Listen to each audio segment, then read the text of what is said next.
यह वीडियो गुजरात के आनंद जिले के अडास गांव का है, जहां पर एक निर्माणाधीन रेलवे ओवरब्रिज 30 मई को उसका एक हिस्सा अचानक से ढह गया। लेकिन किसी तरीके का कोई काम नहीं चल रहा था, तो इस वजह से कोई जनहानि नहीं हुई। ठीक उससे एक दिन पहले 29 मई को हमीरपुर उत्तर प्रदेश में बेतवा नदी पे निर्माणाधीन पुल जो कि तूफान की वजह से ढह गया। अब वहां पर दुखद ये रहा कि 6 लोगों की मौत हो गई और 30 लोग घायल हो गए। अगर उससे कुछ दिन पहले की बात करें तो 4 मई को विक्रमशिला सेतु भागलपुर बिहार उसका एक हिस्सा गंगा नदी में जाके गिर गया था। हालांकि वहां पे भी कोई जनहानि नहीं हुई थी। खैर, अगर बिहार की बात करें तो बिहार ने पुल टूटने के मामले में नए नए कीर्तिमान स्थापित कर रखे हैं। वहां तो महीने महीने भर में 18-18 दिन में 12-12 पुल टूट जाते हैं। अभी बात ये गुजरात, बिहार या उत्तर प्रदेश की नहीं है, बात है पूरे देश की। अगर मीडिया रिपोर्ट्स की माने तो 170 से ज्यादा पुल पिछले 5 सालों में टूटे हैं और लोगों की मृत्यु भी हुई है। और अगर एनसीआरबी के डेटा की बात करें तो लगभग 55 से ज्यादा 2024 तक, 2020 से लेकर 2024 तक 55 से ज्यादा पुल टूटे हैं। जिसमें सबसे बड़ा जो हादसा था ये गुजरात मोरबी पुल का था, जिसमें 141 लोगों से ज्यादा की मौत हुई थी। इससे पिछले साल अभी गंभीरा पुल गुजरात में टूटा था, तो उसमें भी लगभग 22 से 23 लोग मर गए थे और अभी उत्तर प्रदेश में 6 लोग मर गए।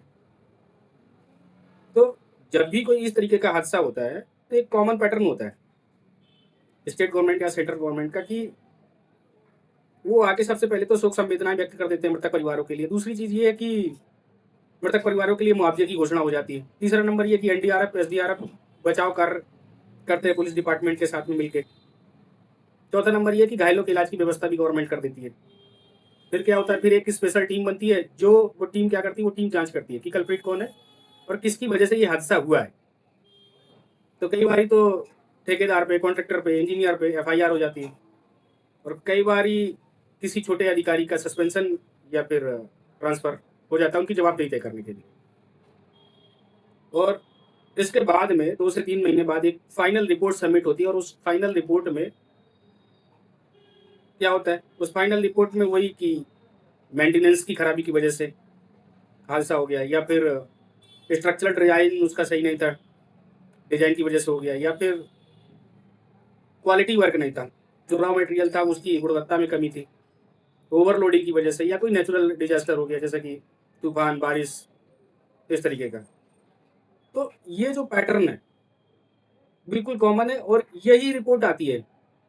कहीं भी पुल गिर जाए, कहीं भी कोई हादसा हो जाए तो बस जांच होगी और जांच के आधार पे फिर 1-2 लोग उसमें से शहीद हो जाएंगे।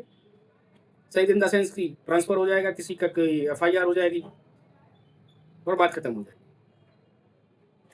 जो ये मुआवजे की भी घोषणा होती है तो गवर्नमेंट क्या करती है मुआवजा का?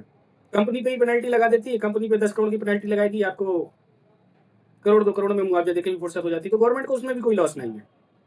लॉस किसका है? लॉस है गरीबों का, मजदूरों का।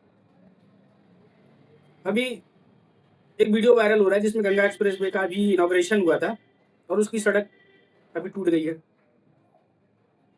तो ये पुल गिरने की जो घटनाएं हैं ना, अभी देखा जाए तो अभी बड़ा कॉमन सी घटनाएं हो गई हैं। और अगर यही कंपैरिजन कर लेना हम ओल्ड टाइम से, जब अंग्रेज थे यहाँ पे, इससे बढ़िया तो अंग्रेजों ने यहाँ पे काम किया था। अंग्रेजों ने पुल बनाया, हावड़ा जैसा ब्रिज बनाया, 1943 में बनाया था और अभी तक चल रहा है। पंबन पुल बनाया और ऐसे तमाम सारे पुल बनाए। लेकिन उनमें कोई इस तरीके की ना निर्माणाधीन अवस्था में कोई हादसा हुआ और ना अभी तक टूटे हैं। और ये 2-2 साल, 4-4 साल, 5-5 साल पुराने पुल ये इस तरीके से कभी निर्माणाधीन अवस्था में टूट जाते हैं, कभी बिने हुए गिर जाते हैं, कभी एक हिस्सा ढह जाता है, कभी पूरा पुल गिर जाता है। बाकी आप क्या सोचते हैं? आप कमेंट सेक्शन में बता सकते हैं।